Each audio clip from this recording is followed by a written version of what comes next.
Olá, pessoal. Eu sou Emerson Cavalcante e este é o nosso estudo do NEP, o Núcleo de Estudo e Pesquisa do Evangelho V de Jesus. Reforço para o convite nas nossas redes sociais, seja pela página do Facebook, seja pelo canal do YouTube, basta digitar NEP V de Jesus. Dessa forma você aciona o sino de notificações e recebe os novos vídeos das gravações, das atividades, muitas delas ocorrendo ao vivo também durante a semana, nessa proposta do NEP de trazer a doutrina espírita, o Evangelho do Mestre, à luz do entendimento para a atualidade dos nossos dias, para a nossa geração aqui no século XXI. Para isso, contribui a série aqui, às segundas-feiras, às 20 horas, Romanos, verso a verso. Comentário à carta de Paulo aos Romanos sobre a ótica, sobre a perspectiva da doutrina espírita. Mas lembrando também que no canal do YouTube nós temos lá uma playlist devidamente separada pelo companheiro Paulo Marzanati.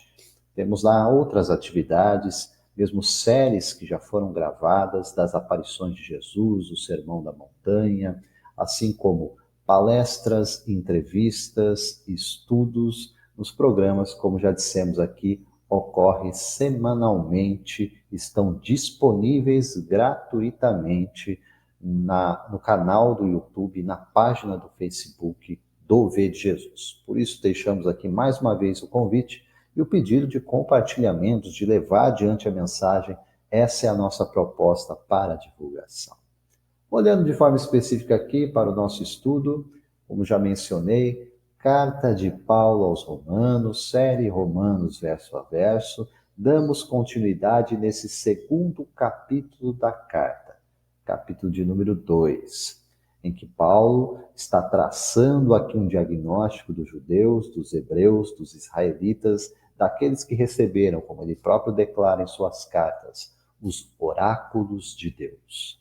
Ou seja, a Israel inicialmente fora revelada de forma sintetizada, quer dizer, resumida, mas clara e direta, a partir do Decálogo, aquela expressa vontade de Deus ao respeito dos seus filhos, da humanidade que ele criara, tutela e acompanha, em que através de profetas, mensageiros, missionários, em todas as épocas, nas mais variadas nações e culturas, vem nos trazer uma mensagem única.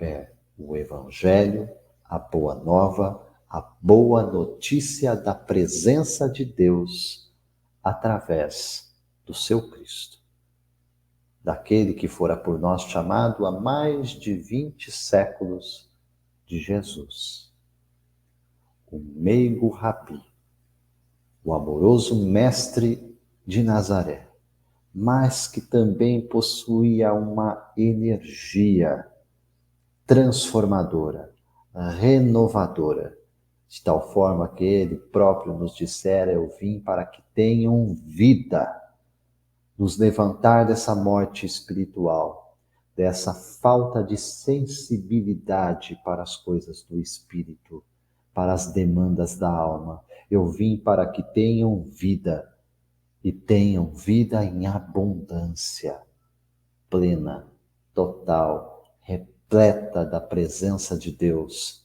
em nossos corações. E é com esse olhar que nós damos sequência aqui aos nossos comentários.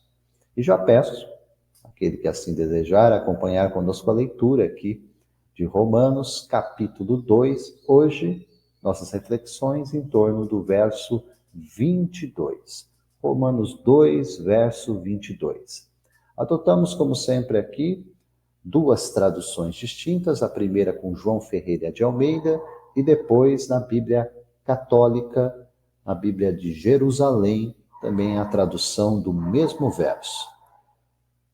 Aqui na tradução de João Ferreira de Almeida, portanto, o verso 22 do segundo capítulo da carta de Paulo aos Romanos, o apóstolo ensina: Tu que dizes que não se deve adulterar, Adulteras? Tu que abominas os ídolos, cometes sacrilégio? Tradução na Bíblia de Jerusalém, mesmo verso 22 do segundo capítulo, o apóstolo afirma: proíbes o adultério e cometes adultério? Abominas os ídolos e despojas seus templos?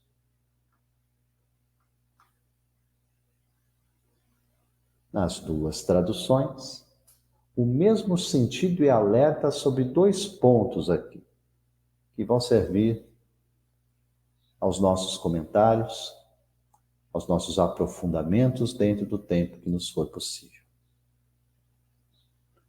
Paulo está chamando a atenção para dois pontos que já constam no Decálogo, nos 10 Mandamentos.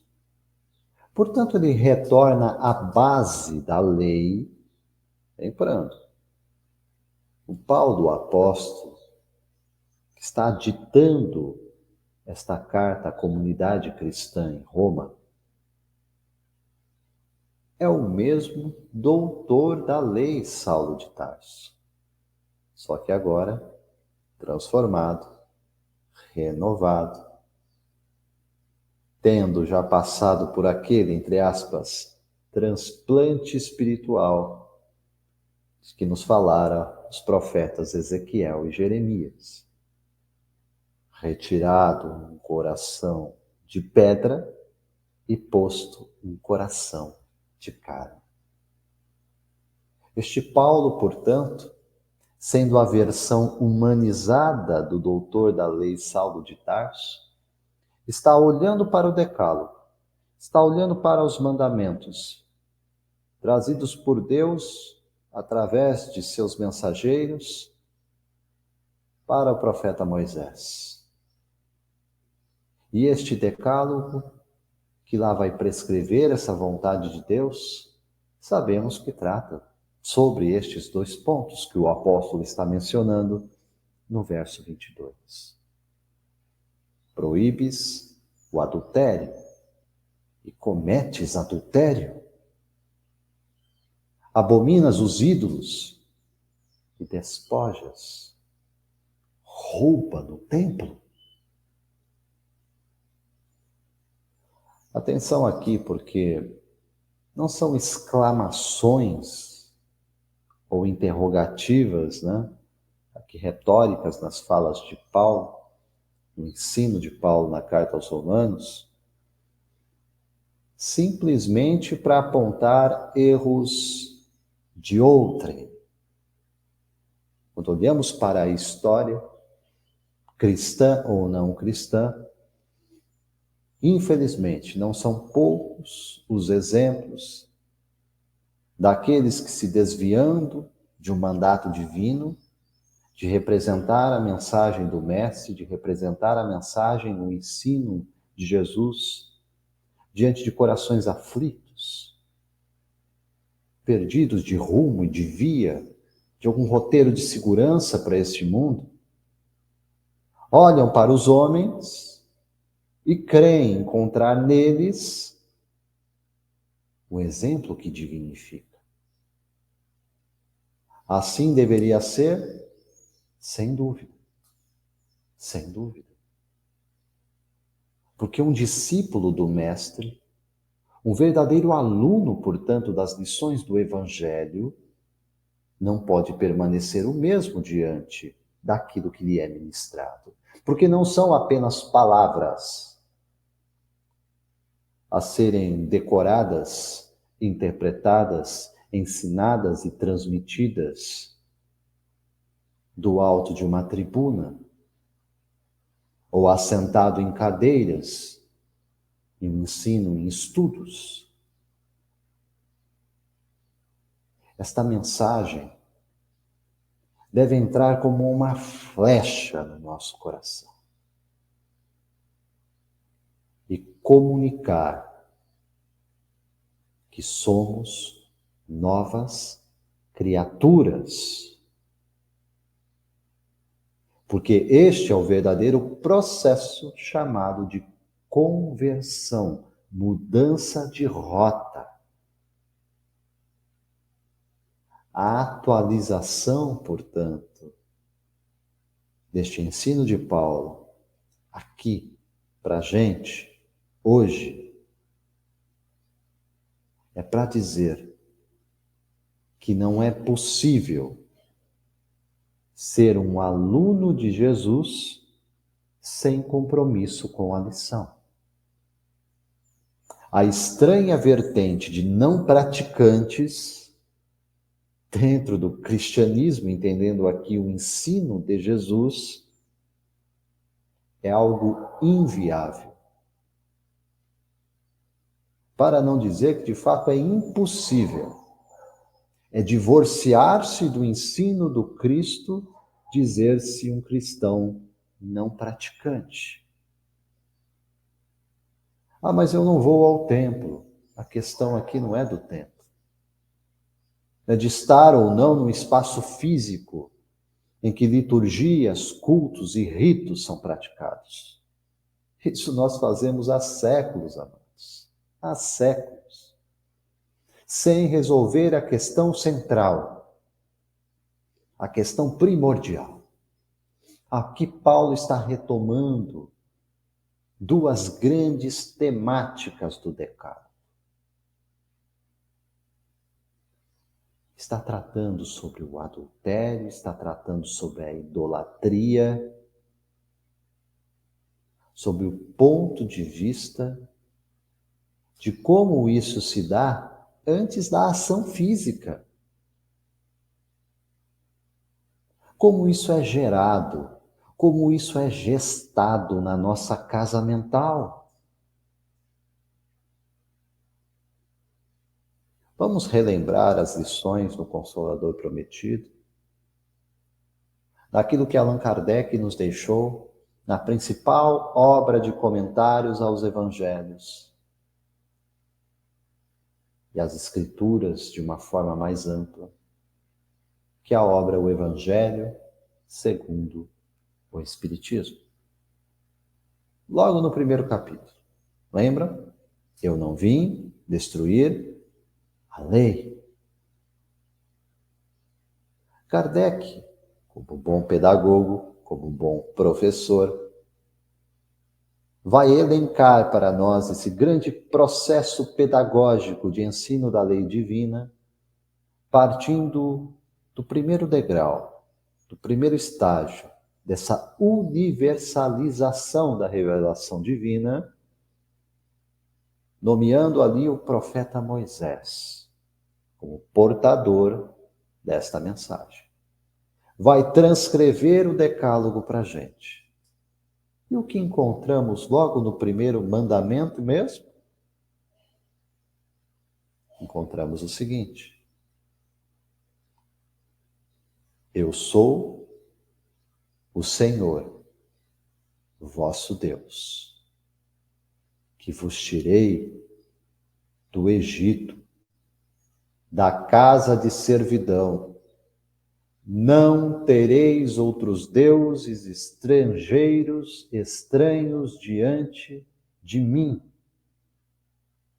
Não fareis imagem talhada, nem nenhuma figura de tudo que está no alto do céu, e nem embaixo na terra, e nem de tudo que está nas águas sobre a terra. Não os adorareis, nem lhes rendereis culto soberano. Primeiro mandamento. Parte daí. Por quê? Porque desejar a Deus, na sua revelação, nos trazer a partir de Moisés o entendimento de que tudo aquilo que nos referimos como espiritualidade em nós, tendo a ver com a nossa relação com o sagrado, não é mais impessoal. Há um Deus. Nós somos seus filhos. E devemos buscar ter um relacionamento, ter uma intimidade de contato com Ele. Ah, mas é um sentido que nos falta. De fato, os benfeitores espirituais nos ensinam isso, na questão 10 do Livro dos Espíritos. Nos falta percepção, nos falta sensibilidade, exatamente pela rota de desvio que tomamos, rejeitando a lei divina e, portanto, rejeitando o próprio Deus. Isso é fato. Mas não é menos verdade de que esse Deus tem todo o interesse de vir ao nosso encontro.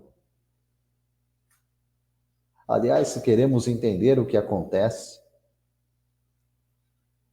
naquilo que nos foi trazido em todas essas páginas de relatos, que primeiro numa revelação oral, depois se tornou revelação escrita, de Gênesis ao Apocalipse, o tema é: o Pai busca os seus filhos e os alcança. Eles se voltam a esse Pai e recebe dele todas as dádivas do seu amor. Esta é a história, já pré-escrita, definida, gravada como um destino para todos nós. O que temos definido no tempo aqui é quanto nós vamos demorar teimosamente em adiar este encontro com o Pai. Algo que não tem absolutamente nenhuma lógica sobre o ponto de vista de que isto só nos beneficia. Mas o problema nosso aqui nunca foi de lógica. Porque ainda que eu compreenda, ainda que eu saiba, se eu não mudar a natureza dos meus impulsos, eu permaneço nesse estado de rebelião e de desobediência diante das leis divinas que eu me encontro, se não tiver recebido no meu coração a regeneração que me transforma, que me dá de fato um novo nascimento em vida, que é o ser nova criatura.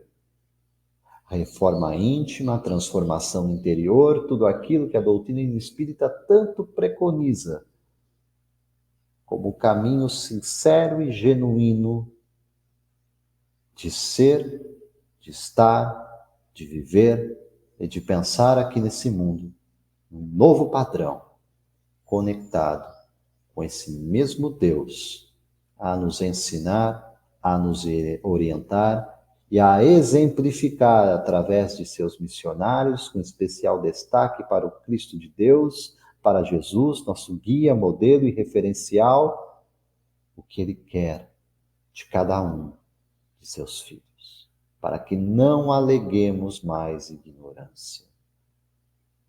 E como a declaração é inequívoca nos mandamentos, não tem como dizer, não entendi. Eu sou o Senhor vosso Deus. Eu vos tirei da casa do Egito, da casa de servidão. Emerson, mas eu estou aqui no Brasil, eu nem conheço o Egito, sei que existe, mas nunca estive lá e muito menos fui escravo. Não precisa nem puxar a memória reencarnatória, gente, porque aqui nós não estamos falando se estivemos ou se não estivemos junto ao povo de Israel na época, ou nos 430 anos que eles foram escravos no Egito. Nós estamos falando de um Egito dentro de nós. Nós estamos falando dessas prisões mentais que nos trancafiam em egoísmo, em orgulho, em cobiça, em vaidade, em ganância, disso que estamos falando. Esta é a casa de servidão. Este é o Egito de que Deus nos liberta. Não tereis outros deuses estrangeiros diante de mim. Nessa espécie de neopaganismo que vivemos. O paganismo muitas vezes camuflado, mas que se agarra, se apega a outros deuses. O que dizer do Deus poder, da ilusão, do Deus dinheiro, do Deus sexo desregrado? O que dizer desses padrões mentais que nos puxam e muitas vezes com pouquíssima resistência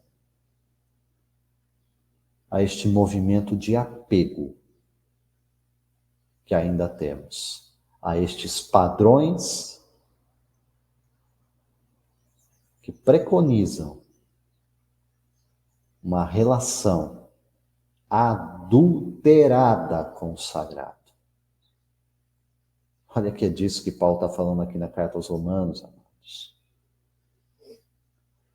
Proíbes o adultério e cometes adultério.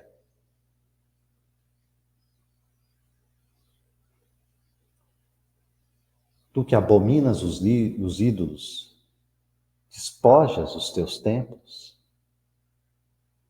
João Ferreira de Almeida, ainda com uma certa nuance de diferença, né? Tu que dizes que não se deve adulterar. Que ênfase no ensino, né?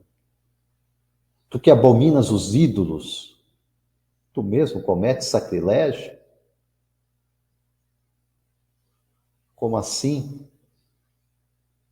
Faço o que eu digo, não faço o que eu faço? Nenhuma conexão com o Mestre. Quando tomamos essa via de que aquilo que eu ensino está divorciado de quem eu sou e daquilo que eu faço, é qualquer coisa, menos ensino do Cristo, menos essa experiência real, transformadora do Evangelho em nós. Allan Kardec, ainda dentro do Evangelho segundo o Espiritismo, dedica o capítulo de número 8 a uma bem-aventurança do Mestre, ensinada por ele no Sermão do Monte. Bem-aventurados aqueles que têm puro o coração. E aqui ele vai mencionar a questão do adultério, sobre uma via mais ampla. No item 6º, texto do próprio codificador vai nos dizer: a palavra adultério não deve ser entendida aqui no sentido exclusivo de sua acepção própria, mas em sentido mais geral. Jesus frequentemente a empregou por extensão para designar o mal, o pecado e todo mau pensamento, como por exemplo nesta passagem. Porque se alguém se envergonhar de mim, de minhas palavras, entre esta raça adúltera e pecadora, o Filho do Homem também se envergonhará dele, quando vier acompanhado dos santos anjos na glória de seu Pai. Passagem essa em Marcos, capítulo 8, verso 38. A verdadeira pureza não está somente nos atos, mas também no pensamento. Porque aquele que tem o coração puro não pensa mesmo no mal. Foi isso que Jesus quis dizer. Ele condena o pecado, mesmo em pensamento, porque é um sinal de impureza. E é isto que devemos reeducar em nós. Lembremos da definição do próprio codificador aqui no capítulo 17 do Evangelho segundo o Espiritismo, capítulo que vai tratar sobre o ser de perfeitos, destinação, quando vai afirmar que o verdadeiro espírita, entendendo aqui o verdadeiro cristão, é aquele que se esforça para domar más inclinações. Eu as tenho. Diferencial, eu me esforço. Eu tenho sincero comprometimento em transformar, reeducando essas minhas más inclinações, transmutando esta energia em algo positivo, em algo que produza frutos saudáveis, benéficos para mim e para aqueles que convivem comigo. Esse é o sentido real de aplicação comunitária e individual do Evangelho como uma marca de presença de Deus na vida daqueles que por ele são transformados. Por isso o apelo de Paulo aqui na carta aos Romanos é um apelo à consciência, para relembrar e não esquecer. Tu que dizes que não se deve adulterar, adulteras. Tu que abominas os ídolos, cometes sacrilégio. Lembrando as lições que se repetem invariavelmente, estão presentes na unidade da revelação divina. Na primeira revelação, chamada por nós cristãos como Antigo Testamento, olha o profeta Jeremias a nos relembrar disso. Primeiro no 5º capítulo de seu livro, declara: como vendo isso te perdoaria? Teus filhos me deixam a mim e juram pelos que não são deuses. Quando os fartei, então adulteraram, e em casa de meretrizes se ajuntaram em bandos. Capítulo 5, verso 7. Jeremias também, já no 7º capítulo, entre os versos 9 a 10, vai declarar: porventura, furtareis e matareis e adulterareis e jurareis falsamente, queimareis incenso a Baal e andareis após outros deuses que não conhecestes. Que estranha autoilusão. Deuses que de fato não conhecemos, porque eles não existem. São fabricados na minha casa pensamento, são transmutados em ações maléficas, a mim e àqueles que me cercam. Por quê? Porque permanecer preso, algemado a inclinações que só nos prejudicam. Desperta, filho, o apóstolo. Desperta, tu que dormes, levanta-te dentre os mortos. O Cristo te iluminará. Afirmativa de Paulo em suas cartas. Vem para esse chamado de consciência a todos nós.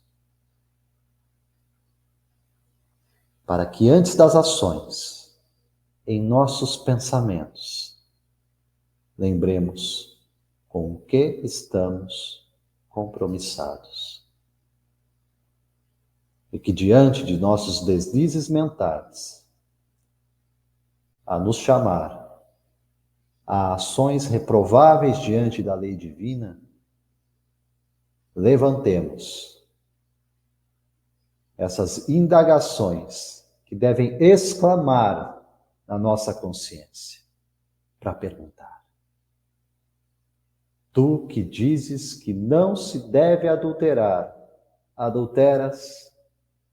Tu que abominas os ídolos, cometes sacrilégio? Há um só Deus, que estabelece para todos nós uma mesma filiação. Há um só Evangelho, poder de Deus para salvação, libertação de todo aquele que crê. Amados, essas foram as nossas reflexões em torno do capítulo 2, verso 22 da carta de Paulo aos Romanos, aqui na nossa série Romanos verso a verso, reforçando o convite pelas redes sociais, página do Facebook ou canal do YouTube, basta digitar NEP V de Jesus. No canal do YouTube, aciona o sino de notificações e receba os novos vídeos das atividades semanais do NEP. Eu sou Emerson Oliveira Cavalcante e deixo aqui os meus votos de paz, luz e sabedoria. Que Deus nos abençoe hoje e sempre. Até a próxima. Até breve.